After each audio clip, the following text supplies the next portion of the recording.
Hi friends, welcome to our YouTube channel SBM Coaching Center.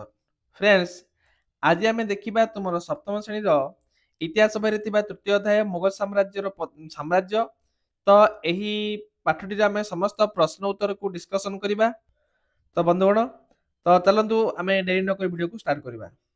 आउ video को start करने आगु आपण मानक मु कहि रखुछि जदि प्रथम करी आम चैनल रे आपण माने नुआ कर देखुचंती ताहले वीडियो को लाइक कर दियंतु ता सहित चैनल को सब्सक्राइब करी पाखर थिबा बेल आइकन टी को दबे ऑल नोटिफिकेशन मध्य क्लिक कर दियंतु जहा फଳରେ कि समस्त वीडियो हम जेतलो अपलोड करबो ताहले आपण माने सर्वप्रथम एहार प्रथम नोटिफिकेशन पाई परिबे। तो देखंतु एहार एक नंबर प्रश्न देखिबा तुगलक वंशर पतन परे सुल्तानी शासन दुर्बल होई पड़ितिला काहेकि। देखंतु तुगलक वंशर पतन परे सामंत प्रादेशिक शासक माने सुल्तान मानकु बेखातिरी करी निज निजर स्वाधीनता घोषणा कले। तो फल अराजकता और विशृंखला घटी सुल्तानी शासन अत्यंत कौन हो गला पिले दुर्बल हो गला। तापर देखिबा ख नंबर कहि बाबर भारत रे मुगल साम्राज्यर मूलदुआ पकाइले किपरि।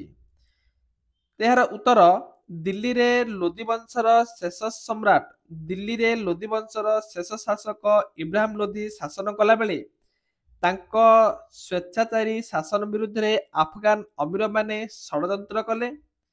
काबुल राजा बाबरଙ୍କ साहाय्य नेबारु बाबर भारत आक्रमण करी विजयी मोगल साम्राज्यर मूलदुआ पकाई थिले।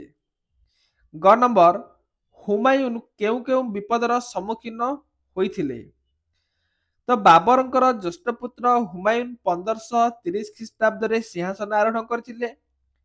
से मोगल साम्राज्यर दुर्बल भित्तिभूमि अफगान मानकर दिल्ली उपरे आखि पकाइबा तथा निज भाई मानकर चक्रांत इत्यादि विपदर सम्मुखीन होइथिला। नेक्स्ट घ नंबर देखिबा शेर खां हुमायून को किपरि असुविधा रे पकाइथिले।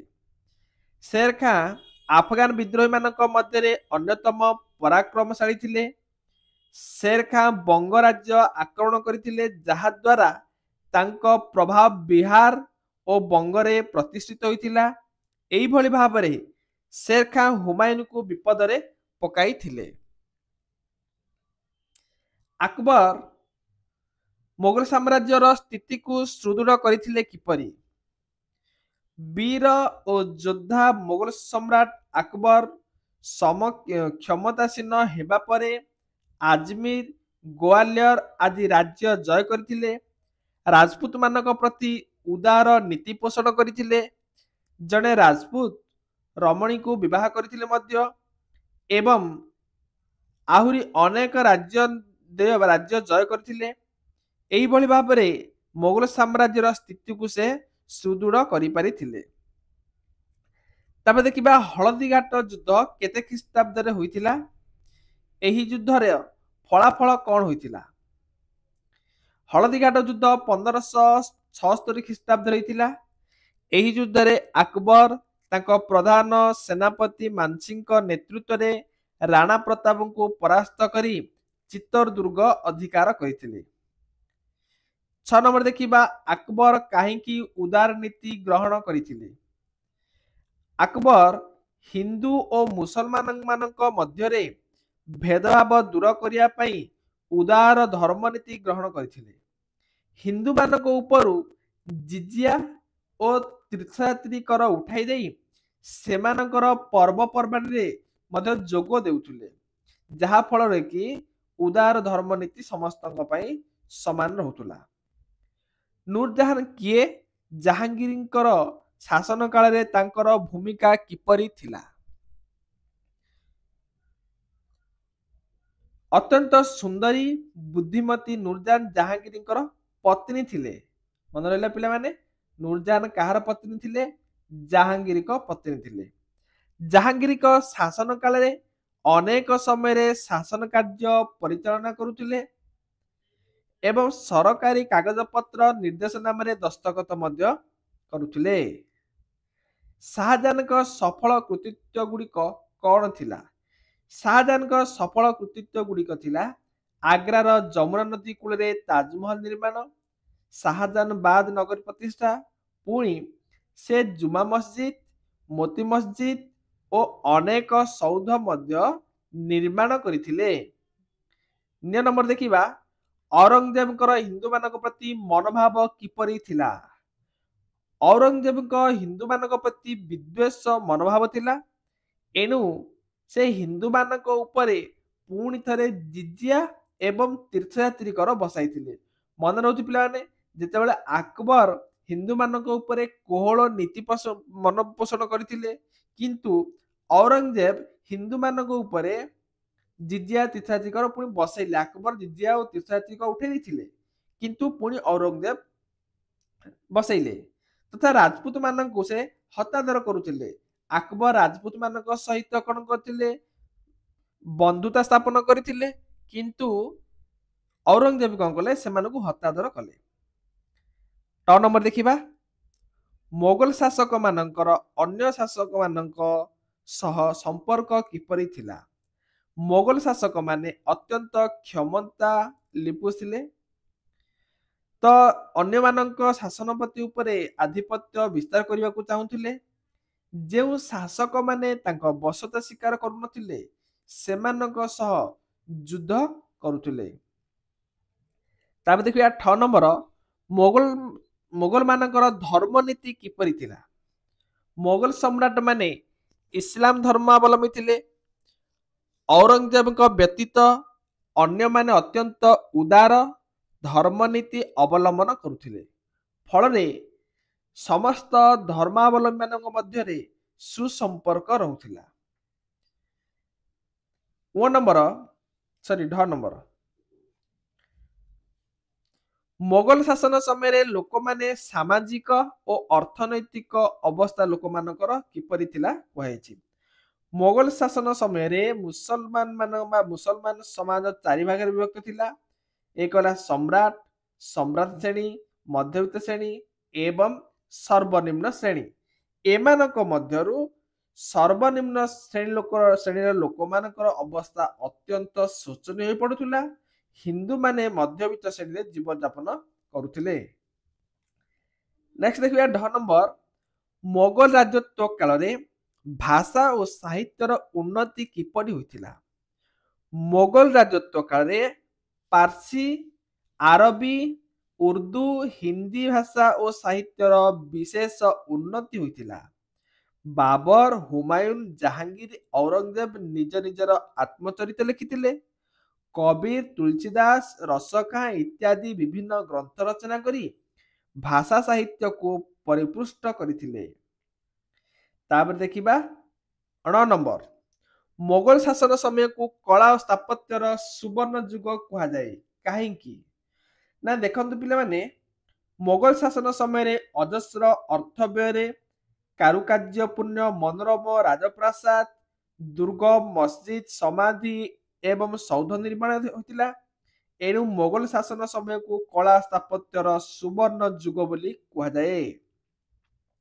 ଏ ଥିଲା ପିଲାମାନେ 1 ନମ୍ବର। ବର୍ତ୍ତମାନ ଆମେ ଦେଖିବା 2 ନମ୍ବର ପ୍ରଶ୍ନ। 2 ନମ୍ବର କହିଛି, ତଳ ପ୍ରଶ୍ନର ପ୍ରତ୍ୟେକ ସମ୍ଭାବ୍ୟ ଉତ୍ତର ଦିଆଯାଇଛି। ସେଗୁଡ଼ିକ ମଧ୍ୟରୁ ଯେଉଁ ଉତ୍ତରଟି ଠିକ ତାକୁ ଠିକ ଚିହ୍ନ ଦିଅ। ବାବରଙ୍କ ପିତାଙ୍କ ନାମ କ'ଣ ଥିଲା? ଦେଖନ୍ତୁ, ଯୋଉଟା ଉତ୍ତର ଠିକ ଦିଆଯାଇଛି ଏଗୁଡ଼ିକ ବକ୍ସ ଦିଆଯାଇଛି। ଯଦି ଯୋଉଟା ଆପଣ ମାନେ ଉତ୍ତର ଠିକ ବୋଲି ଭାବୁଛନ୍ତି ତାକୁ ଠିକ ଦେବେ। ବାବରଙ୍କ ପିତାଙ୍କ ନାମ ଥିଲା, ଆପଣ ମାନେ ଜାଣିଛନ୍ତି କ'ଣ? ଉମର ଶେଖର ମିର୍ଜା। ଉମର ଶେଖ ମିର୍ଜା। ଉମର ଶେଖ ମିର୍ଜା ହବ, କୋଉଟା ହବ? ଉମର ଶେଖ ମିର୍ଜା ଏଇଟା ହବ। ତାପରେ ଘାଗରା ନଦୀ ଯୁଦ୍ଧ ବା ଘାଗରା ଯୁଦ୍ଧ କେତେ ଖ୍ରୀଷ୍ଟାବ୍ଦରେ ହୋଇଥିଲା? ଘାଗରା ଯୁଦ୍ଧ 1529 ଖ୍ରୀଷ୍ଟାବ୍ଦରେ ହେଇଥିଲା। ଆପଣ ମାନେ ସମସ୍ତେ ଜାଣିଛନ୍ତି, ଏଇଟା ହବ ରାଇଟ ଆନ୍ସର। ପାରସ୍ୟର ବର୍ତ୍ତମାନ ନାମ କ'ଣ? ପାରସ୍ୟର ବର୍ତ୍ତମାନ ନାମ ହେଲା ଇରାନ। କ'ଣ? ଇରାନ। ଆକବରଙ୍କର ଅଭିଭାବକଙ୍କ ନାମ କ'ଣ? ବୈରାମ ଖାଁ। इटा हम बैराम खा। तापर देखिबा ओ नंबर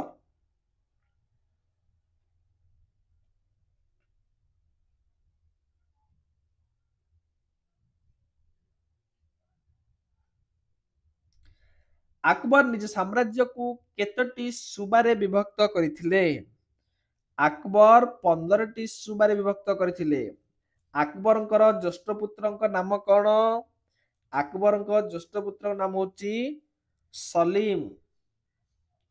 मोगल शासन समय रे ग्राम गुडी को नहीं गठित ग्राम गुडी को कौन नहीं गठित होइतिला? प्रगणा हबो प्रगणा। राइट आंसर इटा हबो। अंधकवि सूरदास कौन रचना करथिले? सुरसागर रचना करथिले। कौन? सुरसागर। तापर देखिबा छ नंबर फतेहपुर सिक्री राजप्रासाद पई केउ पत्थर निर्मित होइतिला? लाल पत्थर हबो। कि पत्थर? लाल पत्थर। नेक्स्ट 3 नंबर प्रश्न देखिबा। 3 नंबर रे कहिची जदि भूल थिबो ताहाकू आपण माने कोन लिखिबे? ठीक कर लिखिबे। भूल थिले केमति ठीक करिवे देखंतु। बाबर चेंगिज खान को वंशधर थिले कि नाई? आमे देखिले बाबर तैमुरलंकर वंशधर थिले। तैमुरलंग एटा राइट आंसर। ए गुडी को एटा भूल, एटा हमर उत्तरटा होची ठीक। हुमायून मोहम्मद शाह को परास्त करी गुजरात और मालव अधिकार करथिले? नाई, हुमायून बहादुर शाह को परास्त करी गुजरात एवं मालव अधिकार करथिले। मानसिंह को नेतृत्व रे मुगल माने हळदी घाट युद्ध रे राणा रतन को परास्त करथिले कि? नाई, राणा प्रताप को। राणा रतन नुह, राणा प्रताप। मानसिंह को नेतृत्व रे मुगल माने हळदी घाट युद्ध रे राणा प्रताप को परास्त करथिले। बीरबल अकबरंक दरबार रे सर्वश्रेष्ठ संगीतज्ञ थिले? नाई, तानसेन। तानसेन कौन थिले? सर्वश्रेष्ठ संगीतज्ञ थिले। लाल किला अकबर प्रतिष्ठा करथिले? लाल किला शाहजहां प्रतिष्ठा करथिले। अकबर नुह, शाहजहां हबो सठिक उत्तर पिला माने। औरंगजेब सिख मानकर नवम गुरु गोविंद सिंह को हत्या करथिले? नवम गुरु होची सिख मानकर नवम गुरु तेग बहादुर। तेग बहादुर को औरंगजेब हत्या करथिले। मारवाड़ रो वर्तमान नाम जयपुर अटे? ठीक नहीं, जोधपुर। मारवाड़ रो वर्तमान नाम जोधपुर। अकबर उत्पादन रो 1/4 भू राजस्व रूपे नउथिले? तो 1/4 भू राजस्व नउथिले कि नहीं? 1/3 हम पिले। Right answer. मोगल शासन काल रे मुसलमान माने समाज मुसलमान मानकर समाज 5 भाग विभक्त होइतिला कि 4 भाग रे विभक्त होइतिला पिला माने? रमुखा सुरसागर रचना करथिले कि नाई? सूरदास। सूरदास सुरसागर रचना करथिले। नेक्स्ट पिले देखो 4 नंबर को प्रश्न देखिबा। 4 नंबर प्रश्न उत्तर क स्तंभ ख स्तंभ को देछि एटे। ए क स्तंभ ख स्तंभ को गार टाणिकिरी जोग मिसा बोली कहि जोड़ बोली कहिछि। तो 1530 मसिया रे कोन होइतिला? 1530 मसिया रे हुमायून सिंहासन आरोहण करथिले पिले। कोन होइतिला? हुमायून सिंहासन आरोहण करथिले। 1530 ख्रीष्टाब्द रे हुमायून सिंहासन आरोहण करथिले। एटा हबो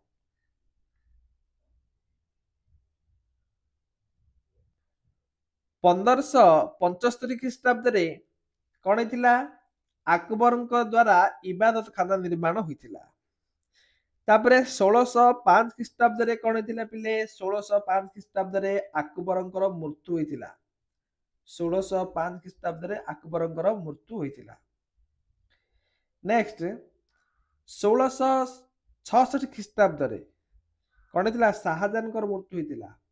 1666 ख्रीष्टाब्द रे शाहजहांकर मृत्यु होइतिला।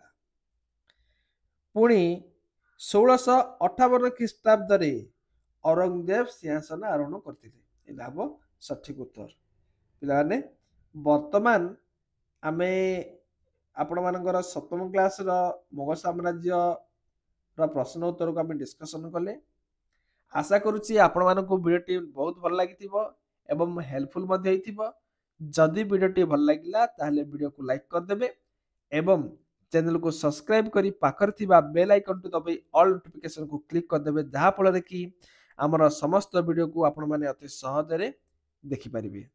तो रहउछि बंधुगण परवर्ती वीडियो रे पुणी थे देखा हबो।